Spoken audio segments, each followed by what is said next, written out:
해변가를 거닐던 한 판사가 물에 빠져서 죽게 된 사람을 건져 주었습니다.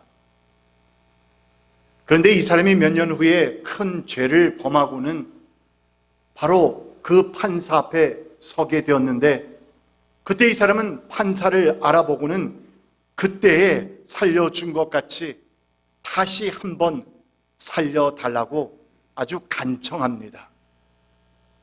그러자 판사는 준엄하고 냉정한 목소리로 대답했는데, 그때는 내가 당신을 살려주는 사람이었지만 그러나 지금은 당신 죄를 재판하는 재판장이라고.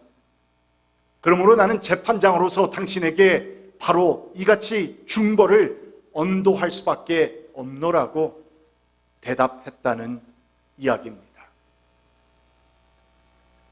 사람이 한 번 죽는 것은 정해진 일이요, 그 뒤에는 무엇이 있습니다? 심판이 있습니다. 사람은 언젠가는 죽을 수밖에 없다는 것이고, 죽은 후에는 반드시 하나님 앞에 서게 되는데, 그리고 우리가 주님을 믿었느냐 믿지 않느냐에 따라서 우리는 심판을 받게 될 것인데, 이 땅에 살고 있는 동안에 예수를 믿고 영접하면 그분은 우리의 구세주가 되어주시지만, 그러나 그를 reject, 거부한 자에게는 그날 그분은 심판자가 되신다는 사실입니다. 그러므로 2000년 전 부활 승천하셨고, 또한 반드시 곧 재림하실 주님께서는 재림하시는 그날 그를 믿지 않고 영접하지 않은 자들에게 말씀하실 것입니다. 너에게 이미 주어졌던 그 긴 은혜의 날 동안 나는 너를 영원히 용서해 줄 구원자였지만, 그러나 지금은 너희의 심판자일 뿐이다. 저주받은 자들이여, 나를 떠나가라. 떠나서 불못 속에 들어가라 라고 우리 주님은 그들에게 말씀하실 것입니다. 오늘 우리가 함께 묵상하는 요한계시록 2장 본문 말씀은 재림의 날을 기다리는 교회에게 주시는 주님의 말씀입니다. 사도 요한은 계시록을 통해서 소아시아에 있는 몇 교회? 7교회에게 주시는 이 예수님의 말씀들을 기록하고 있는데, 주님께서 그 중에서 가장 먼저 언급하신 교회가 바로 이 에베소 교회입니다. 오늘 이 에베소 교회를 평가하시는 예수님의 모습은 어떻게 나타나고 있습니까? 오른손에는 7별을 붙잡고 그 7금촛대 사이를 거니시는 분으로 묘사되고 있는데, 이는 그리스도께서 교회를 보호하시고 또한 통치하시고 지배하신다는 의미를 담고 있습니다. 그런데 이렇게 교회를 보호하시고 통치하시며 지배하시는 주님께서 에베소 교회에게 주신 가장 핵심적인 말씀, 오늘 1절부터 7절까지의 말씀 속에는 많은 말씀들이 담겨 있지만 그 중에서 가장 핵심적인 말씀은 그들이 주님에 대한 처음 사랑을 버렸다는 것입니다. 이처럼 시리어스하고 심각한 예수님의 책망의 말씀으로 인해서 에베소 교회에 하면 오늘날의 성도들은 가지고 있는 그 생각이 대부분 네게티브, 부정적인 것인데, 그러나 여러분, 오늘 우리가 본문 말씀을 보게 되면 에베소 교회는 주님으로부터 책망만 받은 교회가 아니었구나. 그러고 보니까 우리가 아는 처음 사랑을 잃어버린 에베소 교회에서 늘 네게티브하기만 생각했는데 그들이 잘한 일이 너무나도 많았구나. 그 받은 칭찬의 내용이 결코 작은 것들이 아니었음을 우리는 발견합니다. 나는 내가 한 일과 내 수고와 인내를 알고 있다. 또 나는 내가 악한 자들을 참고 내버려 둘 수 없었던 것과 사도가 아니면서 사도라고 자칭하는 그 자들을 시험하여 그들이 거짓말쟁이임을 밝혀낸 것도 알고 있다. 여러분, 결코 작은 일이 아닙니다. 무척 큰 일입니다. 작은 일이 아니라는 말입니다. 이같이 그들이 지금 사도라고 자칭하는 자들을 시험하여서 거짓말쟁이인 것을 밝혀낸 것, 악한 자들을 참고 내버려 둘 수 없었다는 것, 그리고 그들이 주변에 있는 사람들에게 행한 그 일들, 또한 그들이 어려움 가운데서 지켰던 그 수고와 인내, 주님께서는 내가 다 알고 있다라고 말씀하십니다. 그러면서 6절 말씀에 또 말합니다. 내게는 잘하는 일이 있다. 너는 니골라당이 하는 일을 미워한다. 나도 그것을 미워한다. 그러니까 이단 집단들이 난무하던 초대교회 당시에 에베소 교회는 이 말씀, 하나님의 말씀에 굳게 서서, 진리에 굳게 서서 잘 분별하는 가운데 그 이단들로 하여금 교회에 뿌리를 내리지 못하도록 잘했다는 것이고, 또한 특히 그 당시에 굉장히 무서운 이단 집단이었던 어떤 당? 니골라당. 이 니골라당을 잘 차단함으로써 주님으로부터 아주 큰 칭찬을 받은 것인데, 여러분, 이 같은 에베소 교회의 모습은 결코 우리가 과소평가할 만한 것이 아님을 알아야 합니다. 정말 어려운 일을 해낸 교회입니다. 정말 힘든 일, 그리고 정말 훌륭한 일을 해낸 교회입니다. 그런데 여러분, 그럼에도 불구하고 예수님께서는 오늘 말씀에서 이 에베소 교회를 향해서 매우 단호하고 아주 신랄하게 꾸중하고 계시다는 그 사실에 우리는 주목해야 합니다. 그같이 잘한 일들이 많은데, 그같이 칭찬을 받을 만한 일들이 많은데, 그럼에도 불구하고 우리 주님께서 그들을 약하게도 아니라 아주 신랄하게, 단호하게 꾸중하고 계시다는 그 사실. Yet I hold this against you. You have forsaken your first love. 그러나 너에게 나무랄 것이 있다. 그것은 내가 처음 사랑을 버린 것이다. 내가 처음 사랑을 버렸다. 그러니까 예수님께서는 에베소 교회가 행한 그 많은 선행들과 함께 바른, 올바른 신앙을 지키기 위해서 기울였던 그들의 끊임없는 노력들을 인정해 주시면서 아주 큰 칭찬도 해 주셨지만, 그러나 그보다는 그들이 처음 가졌던 그 신앙의 열정과 사랑과 은혜 사모함, 이 모든 것을 상실한 것에 대해서 훨씬 더 크고 준엄하게 책망하셨다는 것입니다. 칭찬할 만한 것이 없는 것이 아닙니다. 정말 그들은 훌륭했습니다. 좋은 일도 많이 했습니다. 그럼에도 불구하고 주님께서 이같이 단호하게 큰 꾸중을 하신다.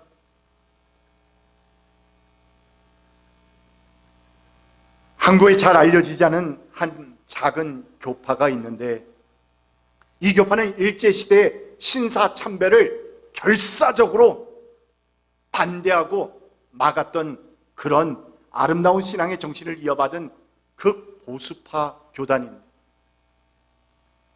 이들은 그때 신앙 정신을 이어받아서 오늘날에도 거룩한 주의를 지키기 위해서 어떤 일이 있어도 주일에는 물건을 사고 파는 일을 금하고, 아무리 먼 거리라도 주일에는 버스나 택시나 차를 운전하는 것이 아니라 걸어 다니게 만들고 일하면 안 되니까요.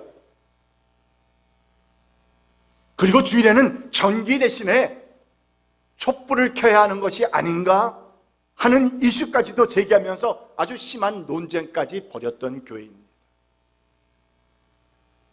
그러니까 나름 그들은 정말 거룩한 주일을 지키기 위해서 그 많은 노력들을 한 것입니다.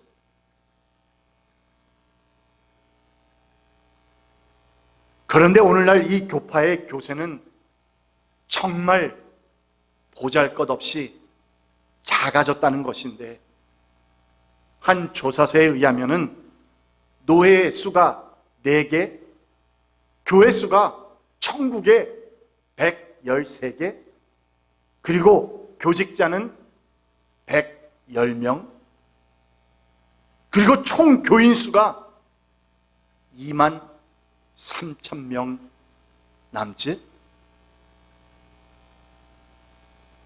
여러분, 이것도 1990년대의 조사였고, 그랬으니 지금 한 30년이 지난 오늘날은 과연 어떠할까 하는 의문이 생기는 것입니다. 여러분, 그렇게도 모범적으로 보였던 이 교파가 왜 이렇게도 쇠퇴할 수밖에 없었던 것일까? 이 같은 질문에 대해서 교회 전문가들은 이구동성으로 말할 때에 지적하면서 진리를 수호한다는 그 명목 아래 너무나도 오랜 세월 동안 잘못된 신앙, 잘못된 성도, 그리고 잘못된 교회들에 대한 비판과 손가락질을 하다 보니까 어느새 그리스도의 그 처음 사랑과 은혜와 그 정신을 잃어버리게 되었다는 것입니다.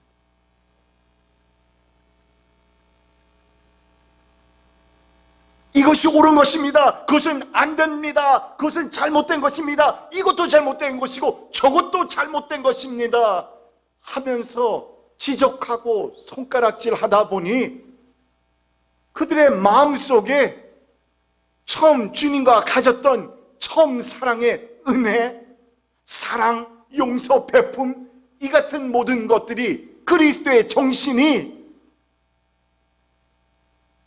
사라져버린 것입니다.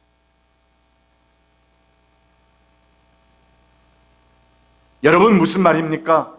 우리가 처음 은혜 받으면서 경험했던 그 사랑과 감동과 열정이 사라져버리고 언젠가부터는 그저 딱딱하게 굳어버린 그 종교적인 신앙생활을 이어가는 그런 교회나 성도의 삶은 결국 신앙적으로 형식화 되어 갈 수밖에 없는 것이고, 그리고 결국에는 죽어갈 수밖에 없다는 말입니다.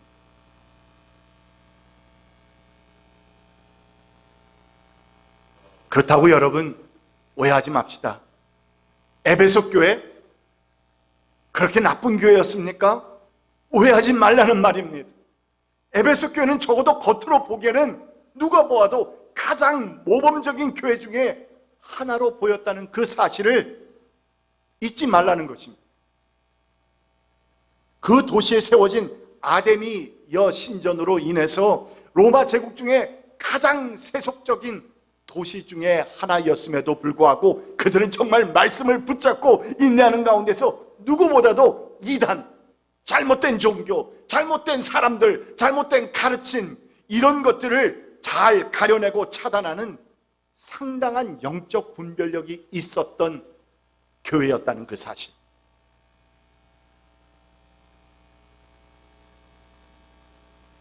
그러나 그럼에도 불구하고 그들은 우리 주님이 보실 때는 치명적인 결함이 있었다는 것인데, 그것이 얼마나 치명적이었으면 예수님께서 오늘 본문 5절 말씀에서 교회의 생명을 의미하는 촛대까지 옮기시겠다고 그렇게 무서운 선언을 하셨겠느냐 말입니다. 네가 그렇게 하지 않고 회개하지 않으면 내가 가서 내 촛대를 그 자리에서 옮기겠다.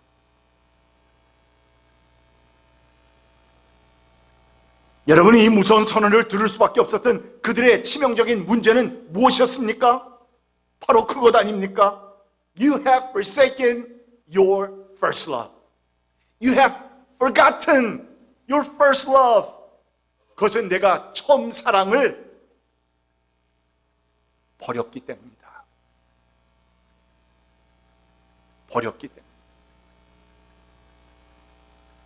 우리가 처음 은혜를 받았을 때 체험했던 그 감동과 감격과 성령의 충만한 역사들, 그리고 그때 하나님의 그 말씀을 듣고 눈물을 흘리면서 회개하고 또한 찬양 드리고 또한 기쁘게 뜨겁게 기도했던 그 성령의 놀라운 체험의 시간들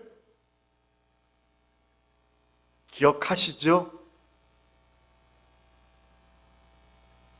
그 같은 주님과의 처음 사랑의 체험들과 기억들과 그런 삶의 모습들이 우리에게서 사라져 버렸다는 것입니다.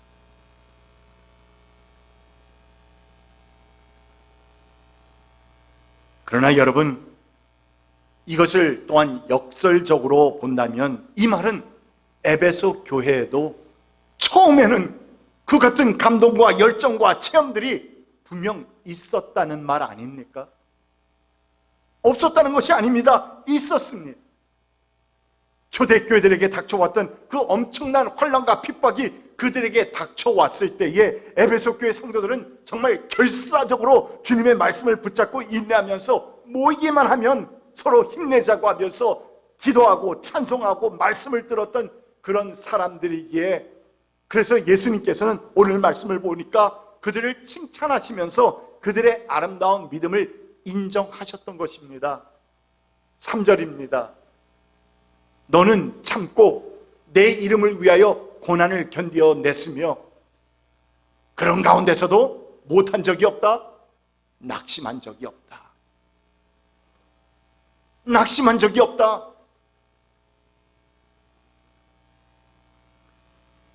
그런데 그렇게도 뜨거웠던 그들의 처음 사랑의 그 감동과 열정과 열심이 곧 오시리라 생각했던 예수님의 재림이 조금씩 지체되는 듯 느껴지면서 그들의 그 감정과 사랑과 열정 또한, 은혜 또한 점점 식어져 간 것입니다.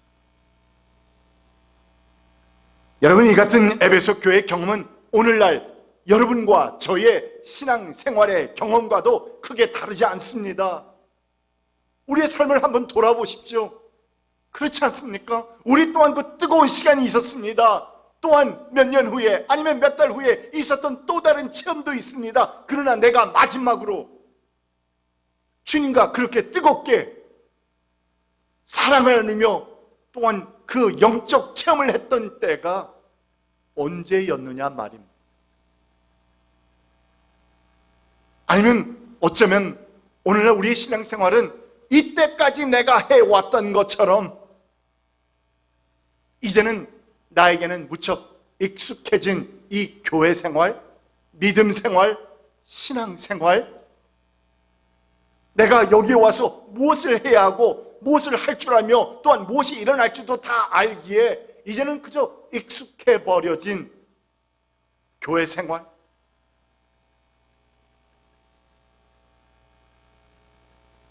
그러고 보니 오래된 교회들의 그 보편적인 특징들을 보면 전통과 역사를 자랑하지만 예배를 보면 경직되어 있고 그 예배는 감동이 없습니다. 그러나 여러분, 정말 제가 감사하는 것은 우리에게는 있습니다. 우리는 오래된 교회입니다. 이제는 곧 50년을 향해 가고 있습니다. 그럼에도 저는 우리 성도들의 한 분 한 분의 삶 가운데서 또한 그 자세에서 예배드리는 그 모습에서 또한 나누는 대화 가운데서 아직도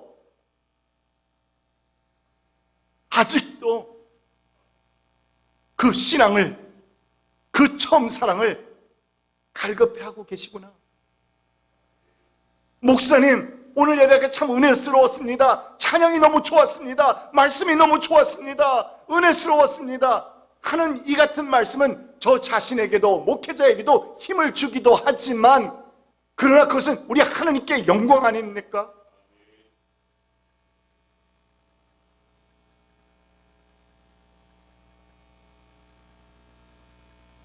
그러나 보편적인 오래된 교회들의 특징들은 같이 전통과 역사를 자랑하면서 예배는 경직되어 있고 감동이 없고 성도들 간에 서로 이해해주는, 그리고 사랑해주는 그런 것들이 점점 메말라져 가면서 서로의 흠을 들춰내면서 마찰을 빚는 일이 많이 생겨나기 시작한다는 것입니다. 그런데 여러분, 여기서 가장 시리어스한 심각한 문제는 무엇인 줄 압니까? 그 같은 일들이 속에서는 일어나고 있음에도 불구하고 외면적으로는, externally, 외면적으로는, 또는 outwardly, 적어도 겉으로 보기에는 여전히 다 정상적인 것처럼 보일 수 있다는 사실 때문인 것입니다.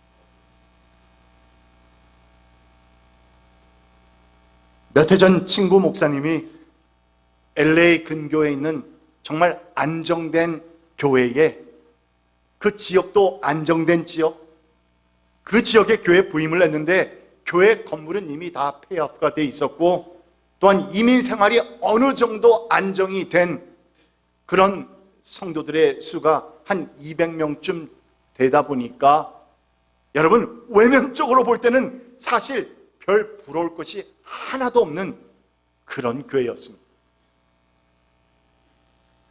그런데 약 1년이 지난 후에 동료 목사님들이 함께 모여서 대화를 나누는 가운데 그 친구 목사님이 호소하면서 말하기 시작했습니다. 정말 열심히 준비한 하나님의 말씀을 주일 예배를 통해서 선포하면 별 반응이 없고, 성경 공부, 제자 훈련 등 여러 영성 프로그램들을 하려고 해도 별로 반기는 것 같지 않는 느낌? 그저 주일 예배 외에는 다른 날 다른 모임을 갖는다는 것을 탐탁치 않게 여긴다는 그 사실을 알게 된 것입니다. 그저 이곳에서 이대로가 좋사오니 하면서, 그렇게 안주하면서 평안한 지금 우리의 상태를 목사님 너무 흔들지 말아 주십시오 하는 그런 눈빛으로 자신을 바라보는 성도들을 보면서 강대상에서 정말 힘차게 말씀을 전할 수 없었다고 고백하는 것입니다. 여러분, 저는 친구 목사님의 이야기를 들으면서 생각난 성경 구절이 있었는데, 영적으로 방황하면서 메말라 있었던 이스라엘 백성을 향해서 주신 예수님의 말씀이었습니다. 마태복음 11장입니다. 이 시대를 무엇에 비길까? 마치 아이들이 장터에 앉아서 다른 아이들에게 이렇게 말하는 것과 같다. 17절, We played the flute for you and you did not 뭐요? Dance. 우리가 너에게 피리를 불어도 너희는 춤을 추지 않았고, 우리가 곡을 해도 너희는 울지 않았다. 예수님 당시에 장터에서 결혼식과 장례식 놀이를 하면서 놀던 어린아이들의 그 비유를 드시면서 결혼의 기쁨을 나타내기 위해서 피리를 불어도 춤을 추는 사람이었고, 또한 죽은 사람 장례의 슬픔 때문에 목을 놓아 울어도 동조하면서 우는 사람이 한 사람도 없었다고 이렇게 말씀하시면서 그 당시 이스라엘의 영적으로 메말라버린 그들의 영적 상태를 한탄하시면서 책망하신 예수님의 비유의 말씀입니다.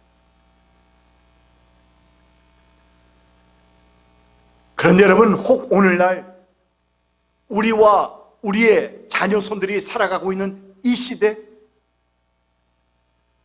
이 시대가 어쩌면 바로 그런 시대가 아닐까?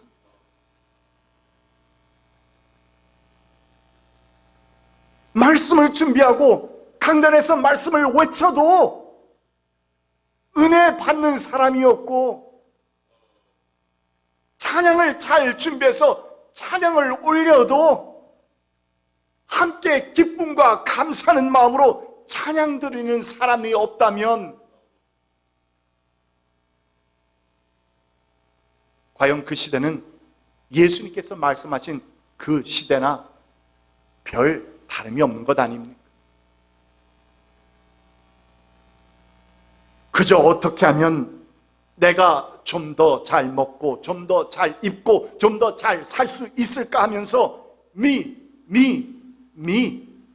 하는 이 이기적인 생각들이 우리의 삶의 목표와 중심이 되어버린 이 시대, 피리를 불어도 춤을 추지 않고 목을 놓아 울어도 별로 동조할 사람이 없는, 아니 그럴 시간이나 그런 심적인 여유조차도 찾을 수 없는, 그래서 심적으로나 영적으로나 메말라져 버린,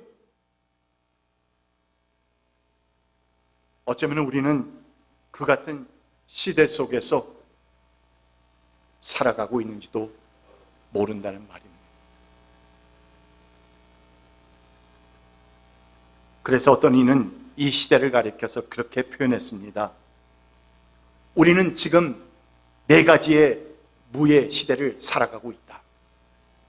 무관심, 무감각, 무의미, 그리고 무기력의 시대. 무관심, 무감각, 무의미, 그리고 무기력의 시대.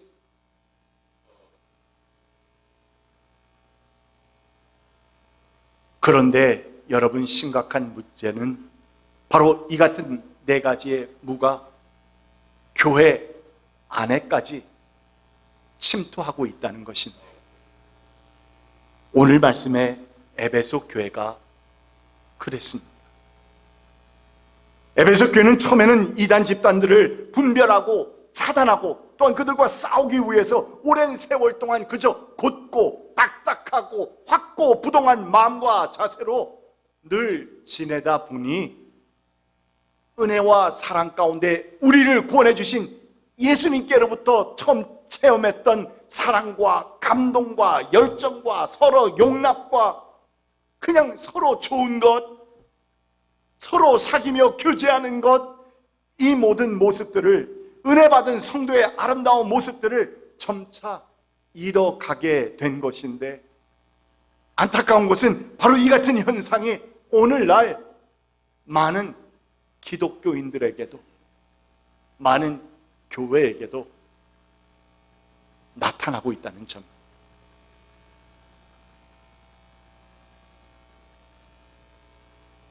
이같이 처음 사랑을 잃어버린 성도들에게 우리 주님께서 오늘 주시는 경고와 권면의 말씀은 이러합니다. 그러므로 내가 어디에서 떨어졌는지를 생각해서 무엇하고 회개하고 처음에 하던 일을 하여라. 내가 처음 은혜 받고 얼마나 열정적으로, 얼마나 열심으로 주님을 섬기고 봉사하고 그리고 또한 주님께 감사했는지 그때 일을 생각해내서 처음에 하던 일로 돌아가라. 일을 또 하여라. 내가 그렇게 하지 않고 회개하지 않으면 내가 가서 내 촛대를 그 자리에서 옮기겠다.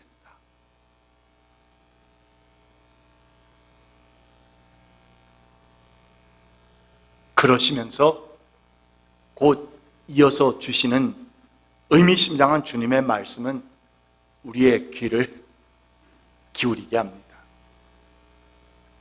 귀가 있는 사람은 성령이 교회들에게 하시는 말씀을 들어라. 네게 귀가 있다면, 들을 귀가 있다면 성령께서 교회에게 하시는 그 말씀을 붙잡아라, 들어라, 마음에 새겨라, 그리고 변하여라.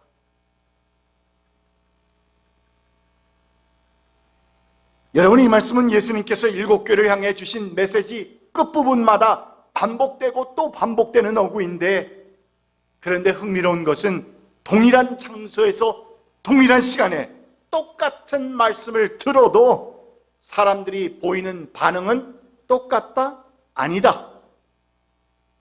아니라는 것입니다. 세례 요한의 메시지를 듣고 회개하여서, 그래서 요단강가에서 세례를 받는 사람들이 있었는가 하면 오히려 그의 목을 베어버리는 사람도 있었다는 것. 예수님의 말씀을 듣고 회개하여서 구원을 얻는 사람들이 있었는가 하면, 또는 그를 십자가에 못 박아 죽이는 사람들도 있었다는 사실. 그리고 오순절날 베드로가 각 나라에서 모인 사람들에게 복음을 전파했을 때 귀 있는 자들은 그 말씀을 듣고 마음에 찔림을 받아서 뭐라고 고백했습니까? 형제들아, 우리가 어찌할꼬? 하나님의 성령의 말씀이 내 가슴을 이렇게 찔렀는데 What shall we do, brothers?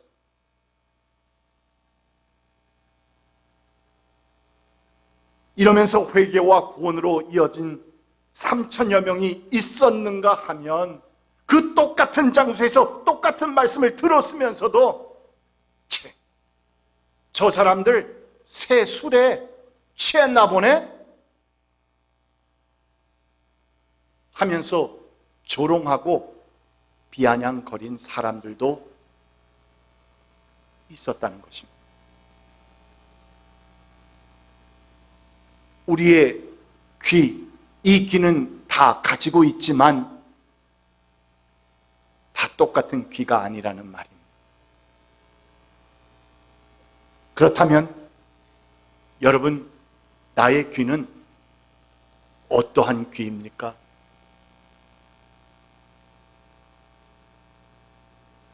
귀 있는 자는 성령이 교회들에게 하시는 말씀을 들을지어다 하시는 개역 개정의 이 말씀, 이 주님의 음성을 듣고 주님과의 처음 사랑을 회복하시는 여러분과 저 되기를 주의 이름으로 축원드립니다.